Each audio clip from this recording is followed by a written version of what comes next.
Introducing Bruce Stasyna, ladies and gentlemen. Thank you very much. It's so nice to see some wonderful faces. Hi, guys. Love to see you all. I'm actually back at the office for this Zoom because I had to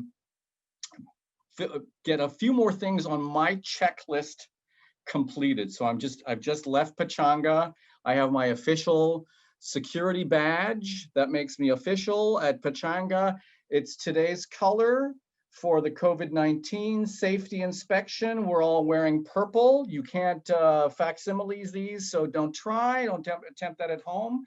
But we're all safe and secure, and we're all masked backstage and on the orchestra stage. Some things that I want to do to talk about right at the very beginning.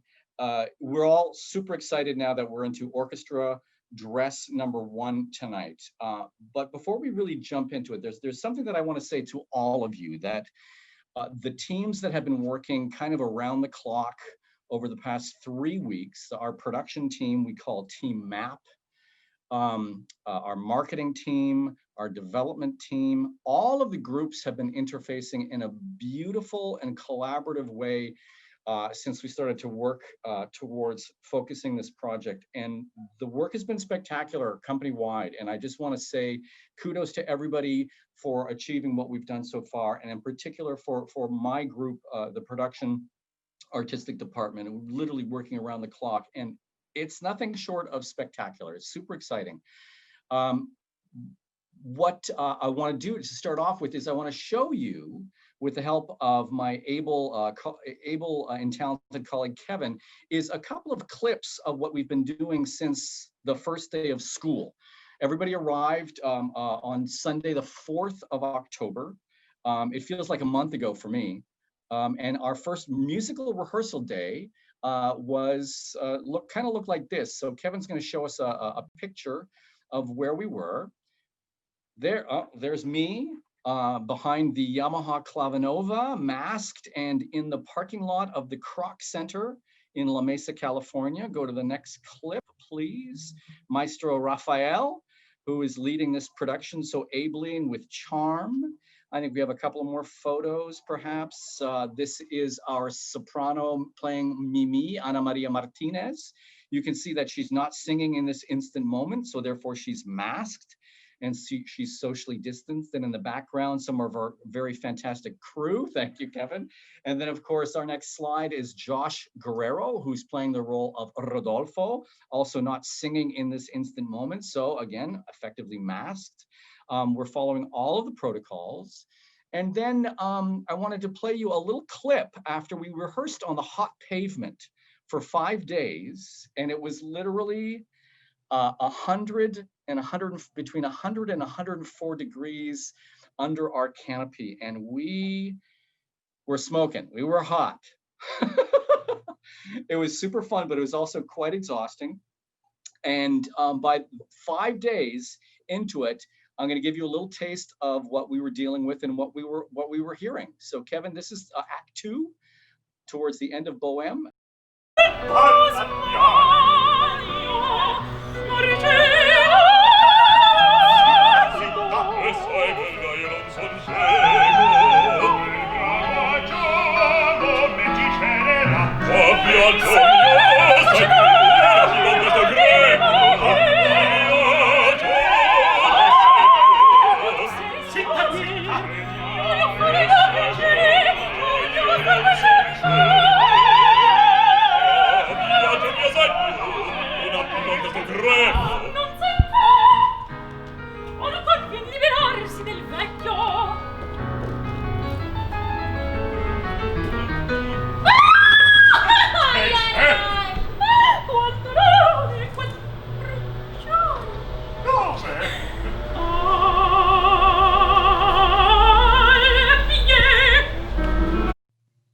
So there's just a little taste of Act 2 with our musetta, Andrea Carroll, doing a wonderful job singing and then falling down safely with the help of some very good fight choreography. I'm going to introduce our director, reintroduce her momentarily. So it was really terrific. And simultaneous to the final 3 days of rehearsal outside on the 100-degree heat on the pavement of the Kroc Center, there was another very capable crew over at the performance site at the Pachanga Theater, we're going to call it now, the parking lot. And we have an array of photos just to give you a sense of how this all is coming together. So back to Kevin. So this is, it begins. We have an empty parking lot, and then we need people, we need rigging, and then lots of cable, electrical cable, audio cable, and then more people with canopies, raising the canvas so that we get our stage prepared, and then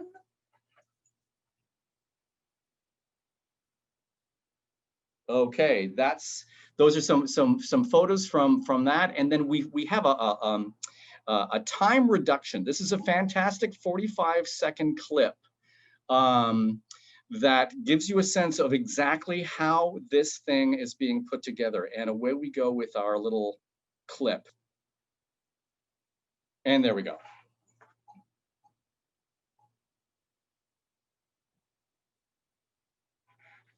The name of the company we're partnering with is called Showtech.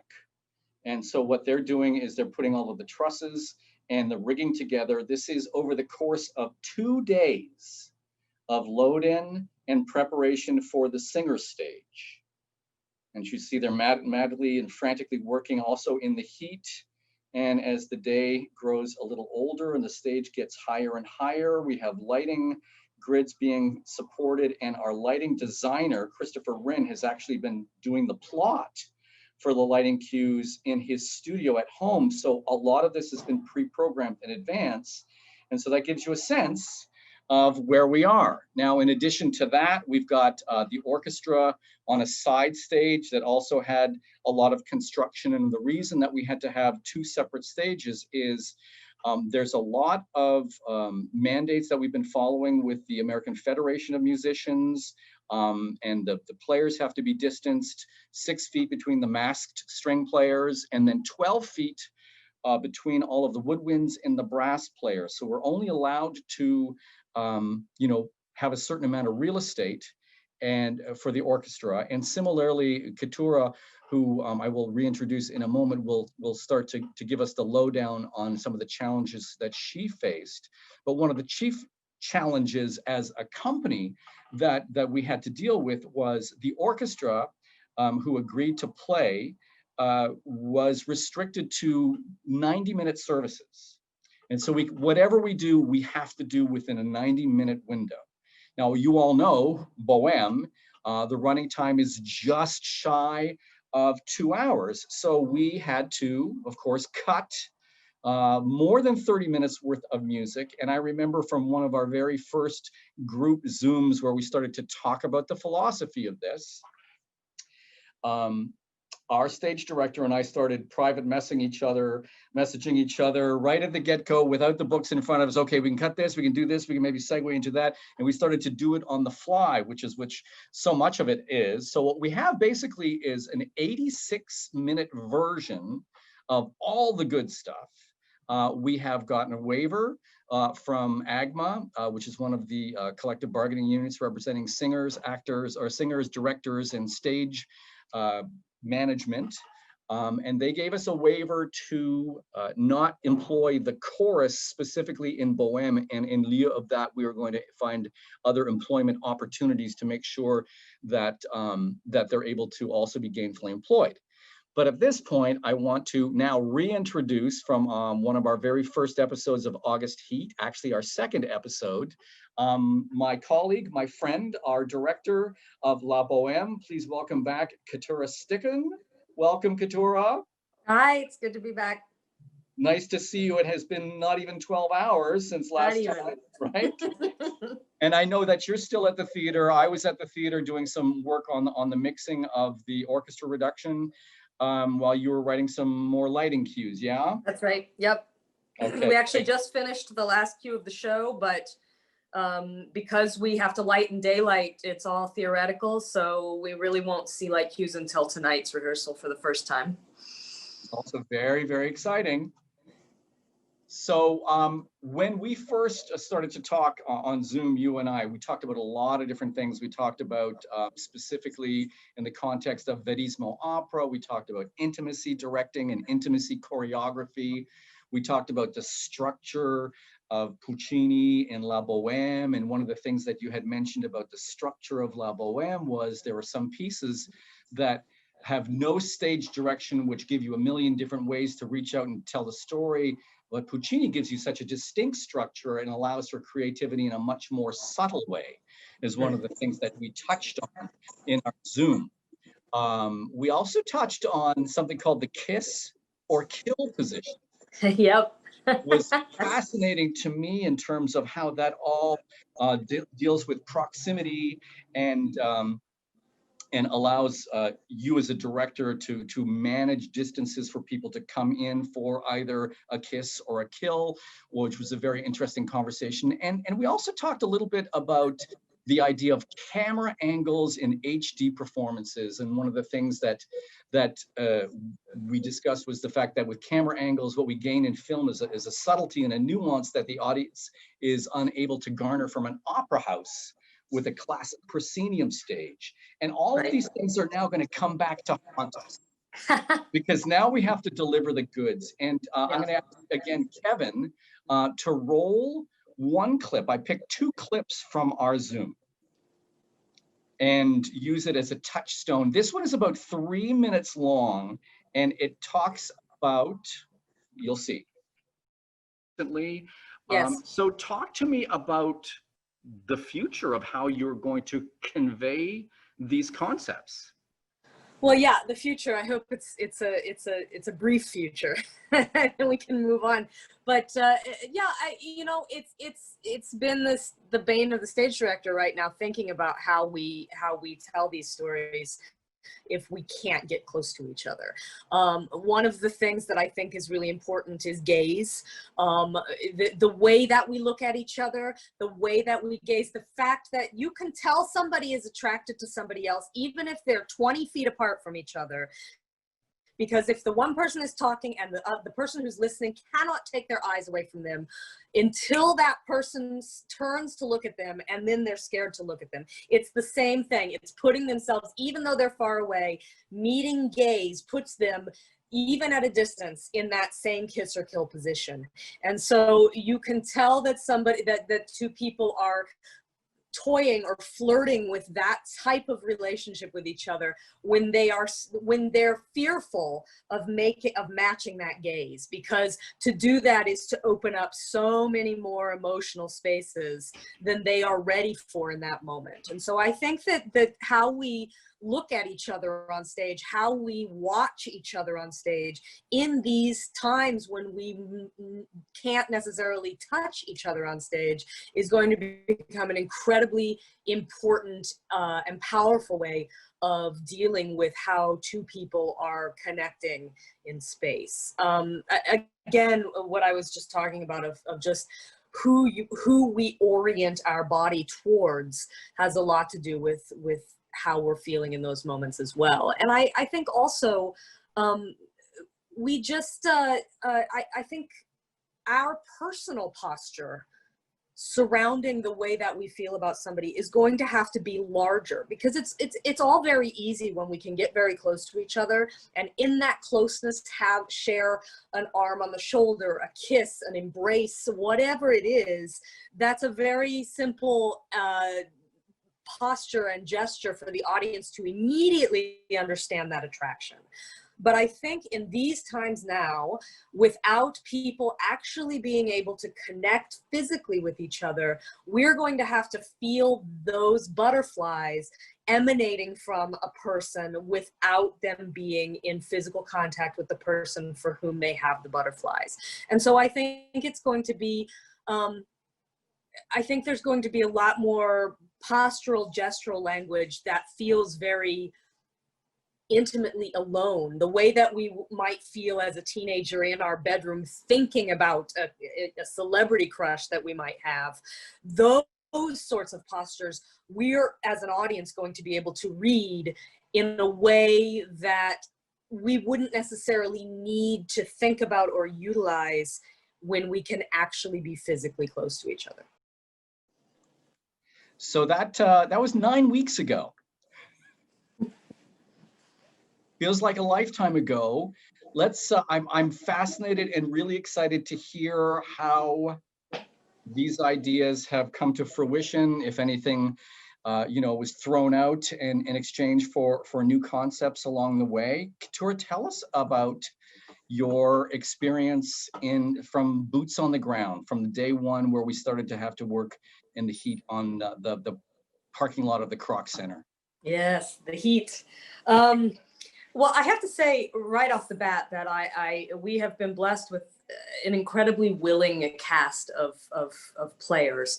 All of the singers, I sat down, I had individual Zoom meetings with the principal singers, and each one of them just listened to the concept and then jumped into it with both feet. And there's never anything better than having a whole group of people who are ready to just climb on that bus together and go forward.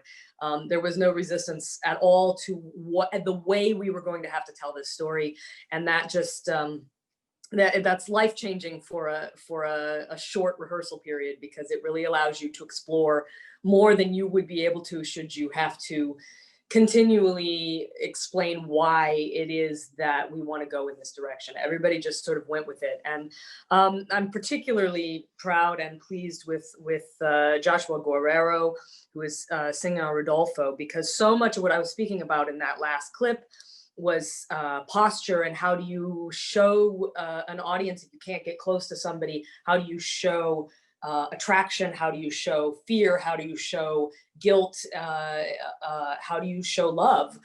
And Joshua is just an incredible actor.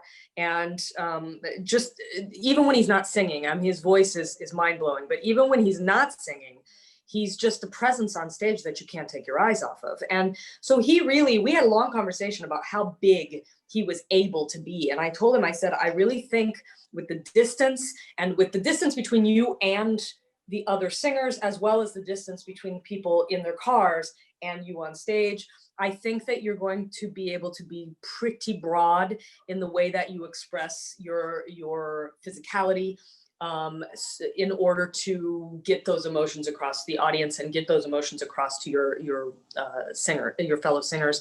And he has gone there. And so I feel like really, Bruce, what we were talking about, I'm not sure that any of that changed per se. What I do know has changed is that in speaking with Ana Maria, she's playing Mimi in two different ways. She's playing it, one, as a memory, as a memory that she's living in Rodolfo's head, and he's bringing up this person that he loved and knew. But she embraced the idea of being a ghost who is a spirit who haunts him, who forces him to reconcile with his own grief and with his own guilt surrounding her death, and how that all went down. And she embraced that so hard that we found ourselves putting her in the ghost persona much more.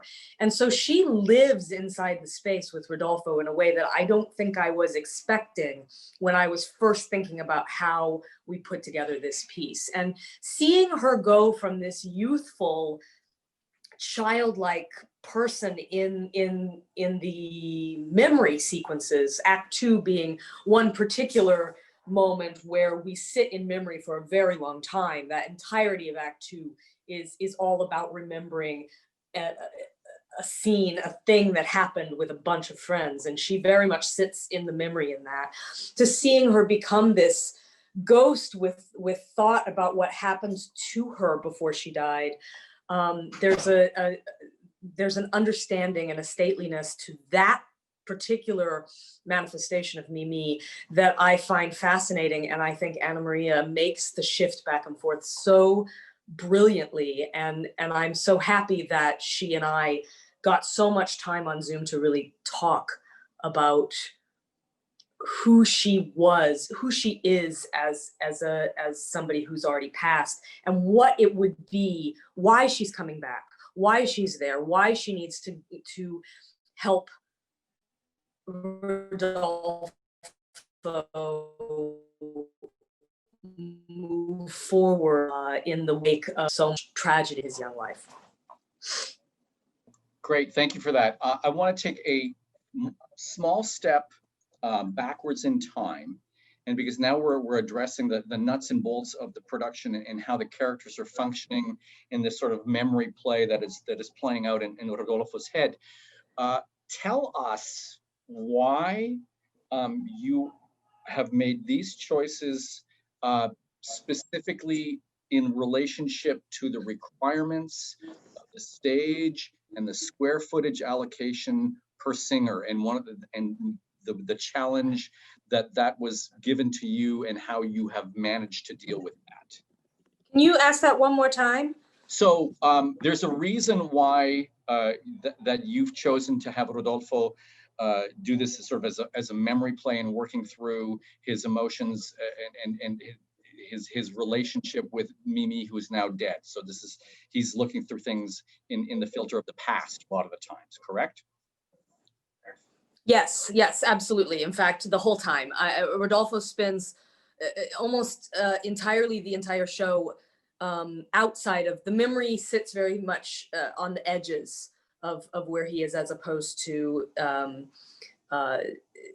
him being inside of it. He steps outside of it over and over and over and over again. So, my question is there's a very specific reason why you have chosen to go in this direction, and the reason was presented to you as a series of conditions through AGMA. The singers were allowed. Yes. That's where I want to go with this. Talk to us about the conventions that you are bound by as a director in this production with the singers and the limitations of their interactions. So the singers need 120 square feet of space. And what that really comes down to is they need 15 feet in front of their mouth and 4 feet to either side of them and 4 feet behind them anytime they're singing. So when I put together a piece, I would prefer not to pretend like we're touching when we can't actually touch each other. And so the reason that I came up with this notion of memory play and thinking about Rodolfo writing these stories and looking back into the past about what happened to him and what happened to Mimi is that if they weren't allowed to touch each other, how do we tell a story that is entirely about human contact? And for me, the way to do that is memory can be such a powerful way to step into things. Memory is, we can remember smells, we can remember sights, we can remember moments, we can remember how we felt in those moments. The one thing we can't do with a memory is touch it. And so it felt like so much of what we were telling in this, the way we were going to have to tell it, sat in that place anyway, that it made more sense to tell this as a bit of Rodolfo's past than it did to try to pretend or mime the fact that we were touching even when we weren't. I didn't want the presentation to feel like we were missing something. I wanted it more to feel like we were seeing the story from a different angle, as opposed to us saying, oh, well, they should be touching here, but they're not touching here. And so this was a way for us to move forward with the story, making yes and contributions to the way that we're staging it versus constantly having to be talking about how we're missing something within the structure of what we were doing. So did you find that these constraints were ultimately restrictive, or did they become more liberating for you in developing this concept? A lot more liberating. I'm in fact sort of loving Boheme this way. Not that I didn't love Boheme before, but when you do an opera over and over and you've done it a number of times, to really turn it on its head and start looking at it from a different direction, you just learn so much about the characters, about the story, about the text. I mean, even just like small portions of the text, like there's one, I don't have a score with me right now, but there's one moment in a huge ensemble where Rodolfo says something like, dead love can't come back. And that's paraphrasing it, but essentially that's what he says. And he's speaking about dead love as in, love that when two people have fallen out of love. But Joshua and I started speaking about like, okay, well, what if we actually are referring to Mimi here as opposed to Musetta, and we're thinking about dead love being a lover that has died. And suddenly he started reading all those words coming from that place. And it changed the whole way that he started thinking about that ensemble. And when you have a singer who sung a role, such as Ana Maria Martinez, who has sung Mimi, oh, who knows how many times, 25, 30 times. And when you're talking about a particular line and her response is, wow, I never thought about it that way. You know that you're doing something right, because you're giving people an opportunity who know a piece inside and out. And once you know it that well, it's so easy to sit on autopilot. And this work that we're doing in this production disallows that. We cannot go on autopilot and make this piece work in this situation. And so all of these singers, plus myself, have been able to really suddenly get a better depth, a deeper play. They go to a deeper place in their characters than they have been able to in the past. And for me, that's a huge opening of this piece. And I think all of us are walking away with a greater understanding of the characters, a greater understanding of the story, than I ever thought we would, just first starting to think about how we had to put this together. That's great. I love that answer. You can hear Ana Maria out there. For sure. I think also, from an orchestral standpoint, because we've had to reduce the forces of the orchestra and distill it to the essential elements of the orchestration, it's certainly for myself and for Rafael, have brought us closer to, so what instruments do we need here and how are we going to voice them so it still sounds luscious and gives us the critical harmonic information that, the 7 other people who aren't in the orchestra pit with us would be providing. So from a musical standpoint, I think that is also very much the truth of working on this production. Since you've talked about the lyrics, there's a question from Lisa about were there any particular challenges using lyrics written in present tense? There are a couple of places, and I wish I had some very, right now my brain is all in lighting cues, so specific examples are not coming to me. But there certainly were a couple of places where it felt strange to be using the present tense, but largely with memory, that's okay. So largely like in Act 2, like in some of the conversations, the beginning of Act 4, those felt like they worked just fine because we were looking at a memory versus it trying to be put in Rodolfo's world of how to move past. But we actually found that most of what Rodolfo says, and quite honestly, a large portion of what Mimi says, can be interpreted as a man speaking about his personal present grief, as well as a woman. Excuse me. This is real theater, friends. This is Keturah's in a dressing room in the Pachanga sports arena, and people are arriving, and dressers are doing their business in the hallway. So.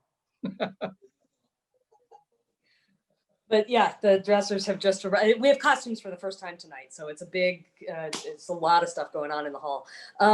But yeah, Mimi and Rodolfo's, most of their language actually can be easily interpreted to be someone speaking about their past life and how they feel in the present about their past life, and someone speaking about the grief that they're feeling in the present time. And so it was really an interesting relation for Anne, Joshua, and myself to realize that there was very little that we really had to sort of like fudge over the top of as we were moving through these scenes. And that was really a wonderful revelation, actually, to get to that point and say, we're actually still telling this story. That's great. Do you? So thank you. I'm too. I'm very excited to actually finally see it all the way through tonight. Yeah, we all are, because it's really for all intents and purposes going to be, since the quote unquote the room run in the parking lot at the Croc Center. This is the first time we're going to actually experience it from cover to cover without jumping or skipping anything. So Keturah, since we that's right. Yeah, since we had to cut out the chorus, how did that in particular affect you for Act 2, which is, you know, a tour de force for all of the chorus movement around the stage? How did you think about that and want to manage the piece without those forces available to us? Well, I'll tell you, the beginning of Act 2 is easier because the chorus kind of has their own thing, and then once the principals come in, it kind of settles down into just the principals. So that actually kind of just went. And as much as you miss that first sort of burst of the chorus, the scene sets itself perfectly fine. Where it got strange for us was when we get to the parade at the end, and that march comes in and all of the chorus is singing. And so it's at the end of Musetas Cuando Me Vo, and then she's got the whole thing with the bill, and she sings, and then the chorus sings for a little while, and then she sings, and then the chorus sings for a little while. And when we started to stage it, having just dealt with sort of the score and sort of a theoretical idea of how the cut went, we started to stage it, and we put it in place, and all of us were like, oh my God, there's so much music here. We're all just standing here trying to figure out what we're doing. And so it took a second for me to kind of backtrack and go, okay, how do we make this continually energetic, where we understand what's happening with the singers, but we're also not feeling like, and then the chorus sings, and then the chorus sings, you know, and we're not in these holding patterns. And I think that we've solved it, but that definitely was, you know, when you know Boheme that well, and you can sing the lines that are left out because the chorus isn't there, it takes a while to wrap your head around what that scene feels like when it's just the principal singers dealing with it. So yeah, there was a little bit of tap dancing that happened until we finally settled on what the rhythm is in that moment with the singers. Yeah, no, I think it's very effective, and you know, I also think that the cuts have managed to convey the story, keep it orchestrally balanced, harmonically balanced, and also maintain a good sense of pace. So within all of that tap dancing, I want to say that I think that you managed that aspect of it to keep the art going beautifully, and I think it's very successful from what I've seen. Thanks, Bruce. Thank you. Yeah, good. Did you have any experience with any of the singers, and you don't need to name names if there is an answer behind it, but in terms of their fears, their trepidations in whether it be physically being in the production, or some of the things that you asked them to go explore as a character? I will say this, I have been I would be hard pressed right now to name another cast that was more willing to try anything I asked them than this cast. They were I think we were all just so happy to be in the room making a piece together. I mean, I'd like to think that you know, everyone is always like that, you know, but I think that we all knew that there were restrictions in place. And so everybody sort of came in the door being like, okay, just tell me how this is gonna go. But I also, what I loved about them is that everybody walked in the door having really thought about what it was that we had talked about before we walked into the rehearsal hall or rehearsal lot. And so there was a continual conversation that was going on that didn't really have any pushback. It just had a lot of questions and a lot of ideas and a lot of thoughts. And I love a room like that everybody's throwing stuff out there and it just kind of grows and grows and grows and grows. And I think really the biggest fear that came up was just in terms of how far away the orchestra and maestro were going to be during the show, and whether or not they would be able to find him. And I think truly most of the fears just came out of making sure that their contact with both each other and with maestro was going to be intact even when they were so far apart. But in terms of the concept and how we put the show together, acting wise, we all we were all very simpatico. Nice, nice. You know, and now I will name a name because he is one of our local assets. Our Scott Sykon, who's performed the role of Benoit Alcindoro with San Diego Opera. I believe he said for the past 6 times, if you can believe that we've done Boheme, that San Diego Opera has presented Boheme. He's performed those roles each and every time. And he said last night, or it was last night, that this is the most spectacular vocal cast that he has worked with in a production of Boheme in his history with the San Diego Opera. And I think that there was a moment that he was moved to tears in some of the Act 3 love duet and the choral music, because it is quite moving, and the voices are truly phenomenal voices. You had mentioned right at the get-go about Joshua and you know, his artistry. And I'll tell you something, that when we're out in the parking lot, and I'm sort of listening to the first scratch tracks of the FM broadcast in my car, and then jumping out to make sure I attend to whatever issue, and you can hear him. You actually you can hear him all the way back in the parking lot, unamplified. You can see him. You can hear him when you can no longer see him. Yes, it's quite phenomenal. So I mean, without and they're all very powerful singers. The voices are beautiful, and the microphones and all of the FM broadcast, how we're going to mix it, is all coming together. So it's going to be a fantastic sound in your vehicles, everybody. But also, if you want to roll down your windows and experience it from an acoustical perspective, there's enough of it there that it's also quite an interesting experience. So yeah, it's impressive. For sure.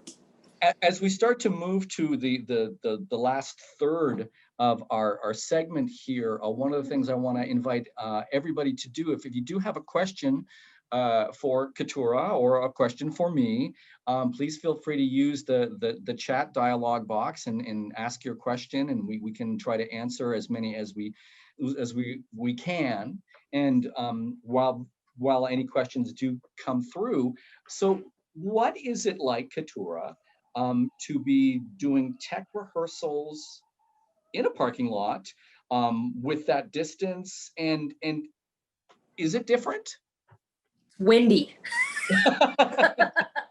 You know, you don't think about, you know, you can go to the beach and go on a jog, you can go even, you know, go on a 2-day camping trip. But I think that when you spend, well, how many days has it been now? 4, 5, 6, 7, 8. When you spend 9 days with more than 8 hours in each day outside in the sun, in the wind, in the elements, you forget how exhausting it is. And I think that I survive longer tech experiences in a theater without hitting a wall than I have in these tech rehearsals, just simply because all of those elements sort of being out, that you're just out in it for so much. And I had no idea how much it was going to just wear my body down. And so that's been a particular challenge, I have to say. But there's also something,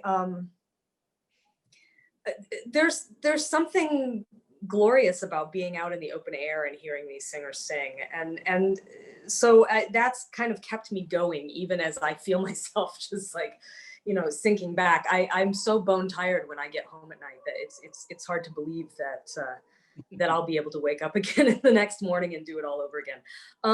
But yeah, the tech experience, you know, when it comes right down to it, Bruce, the tech experience has not been, it's not felt particularly different at its core. I am much more mindful about going up on stage versus not going up on stage. It doesn't mean that I don't go up there, but I do know that, you know, I've got unmasked singers and I'm masked, but they don't necessarily have a mask sitting right there with them. So I have to really think about my distance. So I feel like, you know, I'm a director that likes to have personal conversation with singers. I really love to come up and just whisper something in their ear so that before they go, they have that thought. I can't do that right now. And so there is a little bit of a missing element there where I feel like the personal connection that I usually have during a tech process doesn't quite ring true. And that's a little too bad. But I also find that lighting has been, I think the biggest difference has been the lighting process. You know, when you're outside, you can't light in real time. You know, lighting we usually do in a theater, and it's a dark theater. We get there at 9 in, we sit down, we light for 8 hours, and then we do a rehearsal. Here we are up on the steps next to the box office of the arena, and so that the wind doesn't knock our monitors over. And my lighting designer actually a couple of days ago had a big blanket over his head so that he could see the lights on the monitors as he was lighting. But we are lighting in a computer program that allows us to see what the stage looks like. And so it's all theoretical. He can turn on lights in this program and we can sort of be like, okay, yeah, that's kind of where it needs to be. And that's great. It just needs to be a little bigger and let's get a little further across the stage. But we don't get to really see what we've done until we are running the show. And that is, I've never done it that way before. So this is a very interesting and very different experience. And Chris Wren is our lighting designer. He's a rock star. He's doing a fantastic job with all of the conditions that he's had to deal with. But it's difficult. It's a hard little moment to, in your brain, hope that the light does what you want, but you're really not going to know until you're there in the middle of the rehearsal. Yeah, it's a strange salad dressing of terrifying and exciting, Yeah. with a dash of jackhammer from the Modern Times Brewing Company last night. We're doing some construction work in the late evening that sort of was added percussion for our Sitzprobe. There's a couple of questions. Very good, and a very good segue, Margaret. Thank you for asking this one. So the question is, will there be enough screens that we will be able to see easily? And so can you confirm the screen number? How many screens are we having, Keturah? I believe 6. I've been watching them go up today, actually. Right, this is our first day with the screens as well. Also terrifying and exciting. Yep. So with that, to answer the question, yes, because the way the parking places are going to be assigned, that's more of a marketing thing, Bill and Carol, but my understanding is that there are zones, and Darren might be able to speak to this, but there are specific zones that whatever your ticket is allocated for that zone, and then the parking is kind of first come, first serve within the zone itself. So I think that's one of the reasons why marketing is encouraging people to get there early for the pre-show, and also to get, you know, a nice, in your zone, get a nice angle to the screen of your choice. But speaking of screens, since a lot of the people, Keturah, are going to be experiencing this by and large by watching the screen, how has that colored your perspective on what you wanted to present on stage? And how do you communicate that with the video director who's actually calling the shots from, we have 4 cameras now. Yeah, so there's 4 cameras. There's one camera that is unmanned and is just a wide angle shot. We'll use it as little as possible on the screens because it'll be quite small. I took a score and sat down and essentially just put in Post-its of all the different shots that I wanted. Like, we need a close up here, we need a close up here, but it's also got to include Mimi. We should cut here to a wide shot briefly while we look. So I went through and essentially created a storyboard all the way through the piece. And then I handed that to the video director, and he then has a score reader. Patricia McAfee, who is a member of the San Diego Opera Chorus, is reading the score for him and helping him sort of navigate what all of this is. And so last night was the first night that they really got to play around with it. And so the way that Paul, who is the director of the video, he and I communicate is that I can't really concentrate on the video rehearsals because I'm dealing with them. So he hands me it's the cut that he did that day, and I take it home. And between when I get home and when I'm back at in the parking lot, I will sit down and watch this video and make notes, go through the score and slap in notes on each page and say, this needs to cut sooner, this needs to cut on the bar, can this be a slower crossfade, whatever it is, in order to tell the story the best that we can, going from what is a full stage experience to something that's more crafted based around what's happening at various places on the stage. And so then I just literally 15 seconds before I walked in here and logged on with you, I ran after Paul and handed him that score, showed him a couple of the notes, and now he will go back, he and Patricia will sit down and they'll go through the score together and just try tonight to incorporate as many of those notes as possible. And we'll just go from there. And so we have tonight to do that, and then we have tomorrow night to do that. And then we open. So a very interesting little sidebar with everything that you're talking about, Keturah, for our friends who are on this Zoom chat. It may be a little known fact that once we are out of rehearsal, for example, last night I think we finished at 10 o'clock. And then we all drove to our respective residences. And then we had our Zoom production meeting at 10:30 p.m. Where we went through all of our notes from the various departments, and I think it lasted maybe 45 minutes. 45 minutes, yeah. And I think so. The only time I've ever had production meetings where everybody gets to choose the beverage of their choice during the meeting, and where several people, including myself, are in bathrobes. So, Absolutely. Yep. But so we are actually, once the rehearsal is done for the creative team and the production crew, we don't just go home and, hug our puppies. We go home, we hug our puppies, we have a Zoom meeting for production, and then we review all of the notes in preparation for the next day so that we can then go back and start to incorporate all of the things that were discussed in the Zoom and actually the rehearsal before. So those 3-hour rehearsals or 4-hour rehearsal calls also involve anywhere between another 4 and 6 hours of preparation in advance of the next one. And I know we're all doing it. A couple of questions. And Bruce, I don't know about you, but I don't sleep very much in those 3 to 4 days of tech. Well, for me, it's a little bit less now, but one of the questions that just came through was regarding the orchestra. How was it decided as to what instruments would be included? We went through a couple of different permutations of options based on the required distances between string players who were masked and percussion players and harp players who were masked, and woodwind and brass players who are obviously unmasked and require a greater distance. So we had a fixed square footage to work with, and we did a lot of geometry and math to figure out how many people we could fit on the stage if they were all string players, or how many people we could fit on the stage if there were 50% strings, 50% brass. And then we came up with, well, I came up with it, the reduction, the instrumentation that Rafael signed off on, and then I reduced the orchestra from 65 players to 24. And so, Keturah, my sleepless nights were 2 weeks ago when I was literally writing orchestra cues from 12 o'clock at night until I just didn't sleep for maybe 4 or 5 days on end to get it done because of the deadlines to get the parts to the orchestra. But yeah, still not a lot of sleep. Looking forward to Friday.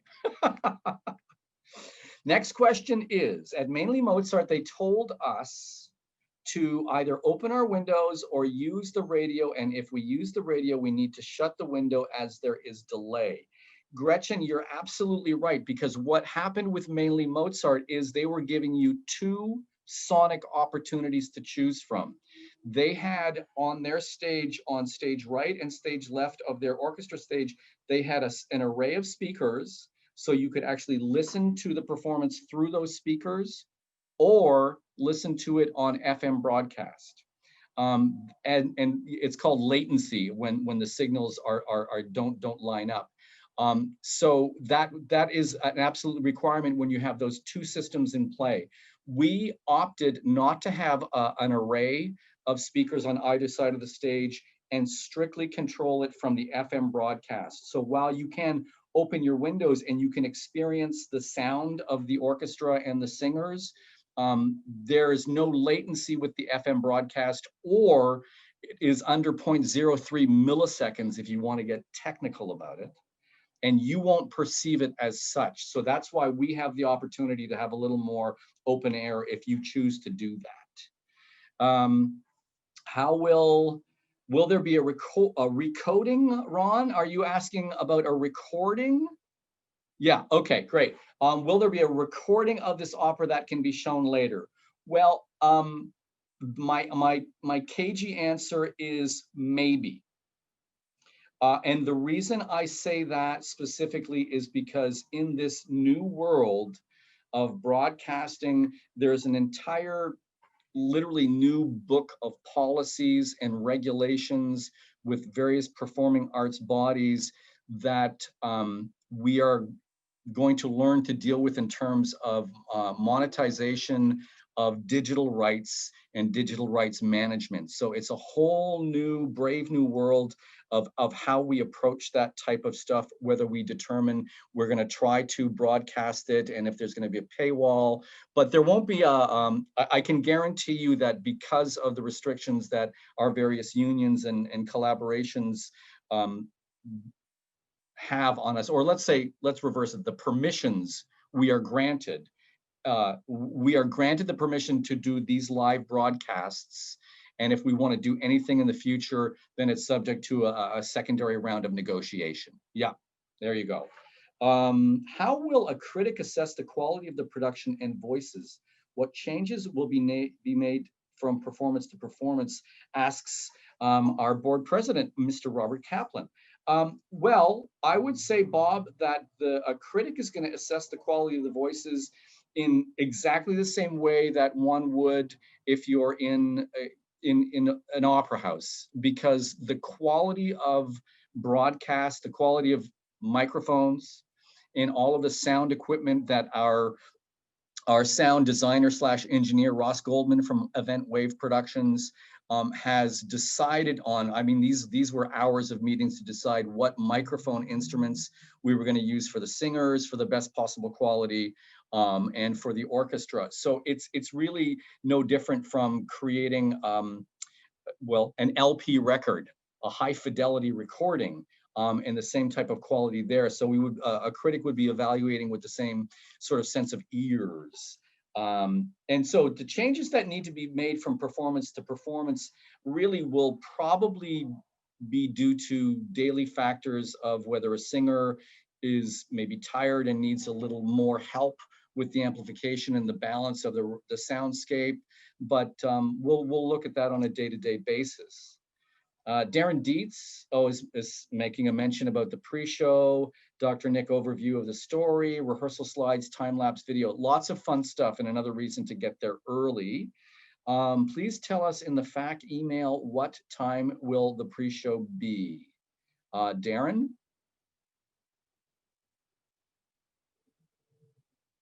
I believe we're starting about quarter after the hour, so it would be 7:15. Very good. Very good. All right, thank you. I think I have got, will people be in the back be able to see the screens and or the stage? Yes and yes.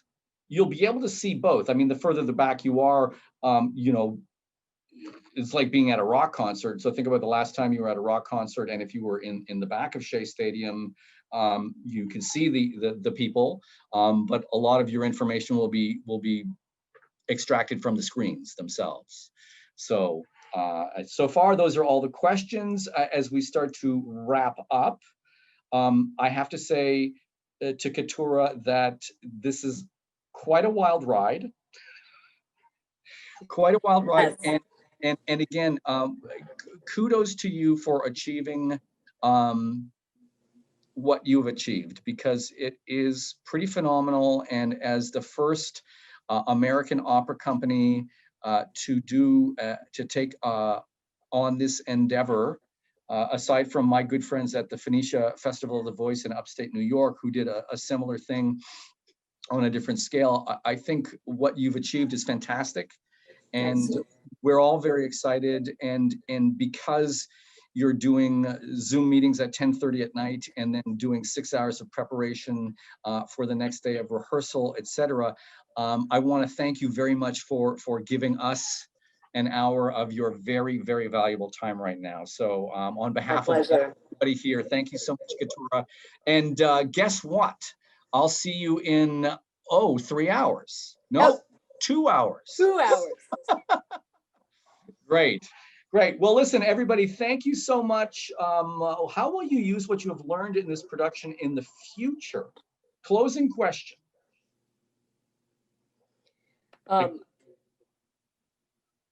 Is that me? Sure. You know, it's been something I've thought about every single day, how much I'm taking away from this. First of all, I've learned how to talk to a video director in a totally different way than I have. This relationship is very different than when I've used video in the past, so that's been wonderful. I think I'm learning just so much about how flexible we can be inside of this COVID era performing. And so I think when I start pitching to other companies, I'll have a bevy of knowledge that I can bring to other companies and say, hey, this is how we did it. This is how it went here. And it's gonna help me be a little more nimble in the way that I'm able to jump into projects, because I've gone through this, and I think San Diego, anybody that has gone through this with San Diego Opera will have a nimbleness to the way that they're able to deal with their own niche inside of putting up a show. So that's a huge thing that has come back to me as I've done this, that I'm greatly thankful for. Good answer. Me too. I mean, I've learned so much in terms of reducing a Puccini orchestra to something that you're all going to be very excited to. One of the new technologies we are introducing for this performance is, in addition to the super titles that are going to be projected on the drive-in screens, we actually are going to be running super titles to be accessed on your personal device, whether it be an iPhone, an iPad, an Android device.